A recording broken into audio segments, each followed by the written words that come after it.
અરીસો ક્યારેય જુઠ્ઠું બોલતો નથી.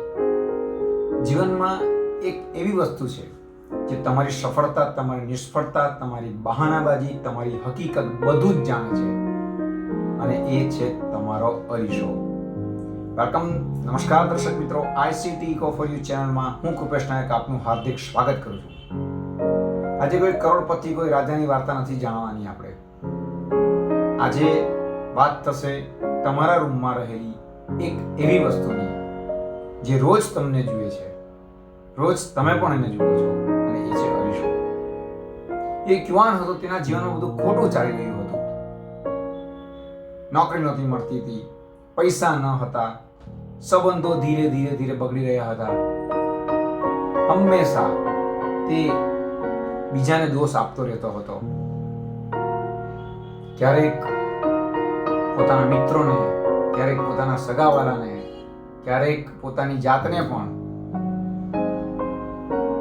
ઘણીવાર તો નસીબને પણ, અને ક્યારેક સમયને પણ. એક દિવસ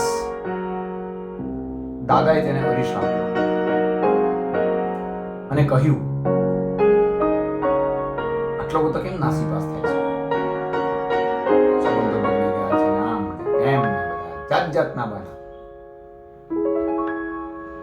અરીસો આપ્યો એને અને કહ્યું, દરરોજ સવારે આ અરીસામાં જો અને એક પ્રશ્ન પૂછ. દરરોજ સવારે આ અરીસામાં જોવાનું તારે અને એક પ્રશ્ન પૂછવાનો. યુવાને પૂછ્યું, દાદા કયો પ્રશ્ન પૂછવાનો? કયો પ્રશ્ન પૂછવાનો? અરીસામાં જોઈને. અરીસામાં હું દેખાઈશ? પ્રશ્ન કયો પૂછ્યો? દાદા બોલ્યા, મારી હાલની સ્થિતિ માટે જવાબદાર કોણ? આ પ્રશ્ન પૂછ્યો. મારી હાલની સ્થિતિ માટે જવાબદાર કોણ? આ પ્રશ્ન પૂછ્યો.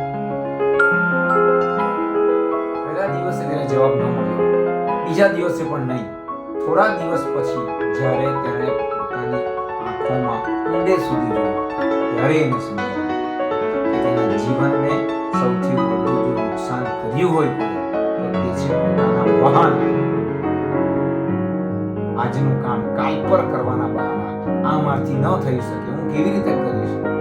કરશે તો આ નુકસાન થશે, આમ થશે, તેમ થશે. આવા બહાનાબાજી એમના ઊંડે આંખમાંથી જવાબ મળે. આ દુનિયામાં સૌથી મુશ્કેલ કામ શું છે ખબર છે? પોતાની જાતને સાચી રીતે જોવું સૌથી મુશ્કેલ કામ. અરીસો તો તમારો બાહ્ય દેખાવ બતાવશે અને એ ચહેરો બતાવશે, પરંતુ અંતરાત્મા એક તમારું અંદરનું હૃદય, તમે પોતે જાણો છો, એ અંતરાત્મા તમારો સાચો અરીસો છે. યાદ રાખજો, જ્યાં બહાના પૂરા થશે ને, જ્યાં બહાના પૂરા થશે ને, ત્યાંથી સફળતાની શરૂઆત થશે. પોતાને હરાવી શકનારને દુનિયા હરાવી શકતી નથી. યાદ રાખજો મિત્રો, પોતાને હરાવી શકનારને દુનિયા કદાપી હરાવી શકતી નથી. અને ખૂબ જ અગત્યનું વાક્ય છે આ, કે જવાબદારી સ્વીકારવી એ જ પરિવર્તનનું પહેલું પગલું છે. જવાબદારીને સ્વીકારવી એ પરિવર્તનનું પહેલું પગલું છે. તમારા જીવનના હીરો તમે જ છો અને વિલન પણ તમે જ છો.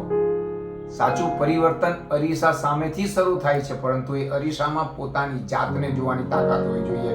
બાહ્ય તમારો દેખાવ જોવાની તાકાત તો બધા પાસે હશે, પરંતુ અંતર્મનને જોશો.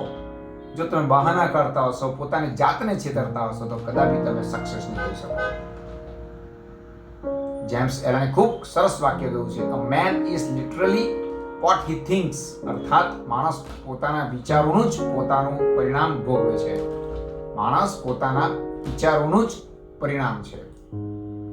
મિત્રો, આજે રાત્રે અરીસા સામે ઊભા રહેજો અને ઊભા રહીને ત્યારે ઊભા રહો ત્યારે ચહેરો નહીં જુઓ, હકીકતને જોજો, બહાનાને નહીં જોતા, પોતાના સપનાઓને જોજો. અને પછી પોતાની જાતને એક પ્રશ્ન પૂછજો, શું હું ખરેખર મારી ક્ષમતા પ્રમાણે જીવી રહ્યો છું?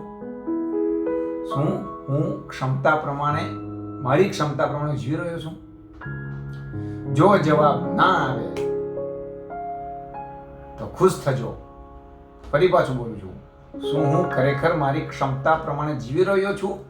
અને જો જવાબ ના આવે તો ખુશ થજો, કારણ કે આજે તમને સમસ્યા મળી ગઈ છે અને જેને સમસ્યા મળી જાય ને તેને જ ઉકેલ મળી શકે. પોતાની સમસ્યાનો ઉકેલ લાવવા માટે સૌથી પહેલા તો પોતાની જાત સાથે વાત કરીને પોતાની સમસ્યા સુધી પહોંચવું ખૂબ જરૂરી છે. અને તમને તમારી સમસ્યા મળશે અંદરથી, એટલે અંદરથી ઉકેલ પણ મળશે ને મળશે જ. યાદ રાખજો મિત્રો, દુનિયા તમને છેતરી શકે છે, દુનિયા તમને છેતરી શકે છે, લોકો તમને છેતરી શકે છે, પરંતુ અરીસો ક્યારે જૂઠું બોલતો નથી. અરીસો ક્યારે જૂઠું બોલતો નથી. એટલે દુનિયાને બદલવાનો પ્રયાસ કરતા પહેલા પોતાની જાતને બદલવાનું શરૂ કરો. કારણ કે જ્યારે માણસ પોતાને જીતી લે છે ને, જ્યારે માણસ પોતાને જીતી લે છે ને, ત્યારે દુનિયામાં જીતવા જેવું બહુ ઓછું બાકી રહે છે. જ્યારે માણસ પોતાને જીતી લે છે ત્યારે દુનિયામાં જીતવા જેવું બહુ ઓછું બાકી રહે છે. બસ આજને માટે આટલું છે. ફરી મળીશું એક નવા વિચાર, એક નવી પ્રેરણા અને જીવનને નવી દિશા આપતા નવા સંદેશો સાથે. ત્યાં સુધી અરીસા સામે સત્ય જોતા રહો, પોતાની જાતને સુધારતા રહો, બહાનાબાજી બંધ કરતા રહો અને સતત આગળ વધવાની પ્રણ લેતા રહો. જેમણે આ ચેનલને સબસ્ક્રાઇબ કરી છે તેમનો ખૂબ ખૂબ આભાર. નવા સબસ્ક્રાઇબર પોતાની લાગણી, પોતાનો પ્રેમ વરસાવતા રહેશે એવી આશા રાખું છું. ગમે તો લાઈક કરજો, બહાનાખોર મિત્રોને શેર કરજો અને કમેન્ટમાં લખજો, આજથી હું બહાના નહીં જવાબદારી પસંદ કરીશ. કારણ કે જેણે જવાબદારી લીધી છે તે જ પરિવર્તનનું પ્રથમ પગલું ભરી શકે છે. આજને માટે આટલું જ. જોતા રહો, હસતા રહો. Krupesh is here, not fear. Bye bye, take care, આવજો.